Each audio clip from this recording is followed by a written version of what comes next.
everybody. Come on over. I've saved this prize chair for you. Where was your home in New York? What borough? Well, I used to live in Queens, in Brooklyn, until I found out what a duplicate report card was. We moved out to Long Island. I'm from Levittown. Oh, I know it well. You know, I was talking to you earlier, and I asked you sort of facetiously why you didn't become a cop. It's sort of legendary in your family. Your grandfather, your father, they're all policemen, weren't they? Well, Dick, anything you say might be held against you. You have the right to remain silent. Is it true? No, I was working as on the police department as a police trainee when I got out of high school because I was always in a band, so I wasn't really geared for college. I was always looking for that big contract in the sky. And played a lot of music in high school with the Beatles and the Stones, and growing up in New York with your show and everybody else. It just wasn't rock and roll. It was. Besides, my father's a lot bigger than me, so I moved out to California.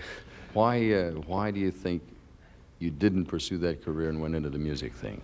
Did this appear easier by any chance? No, it's just that, see, if you're a lead singer, you're growing up and everything, it's like I was looking more or less for, I didn't feel like going to the war. I wasn't ready for Vietnam. I was pretty much leaning to the left while my father was leaning to the right.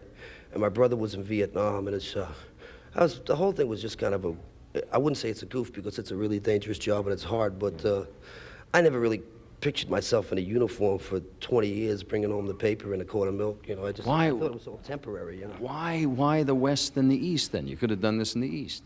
No, I couldn't. You don't know my father. Well, you know a man, and it's a guy I admire, and he is a tough cookie. He is probably the best single promoter in the country, who is now your manager, Bill Graham. Has he had a hand in this album? Has he advised you at all?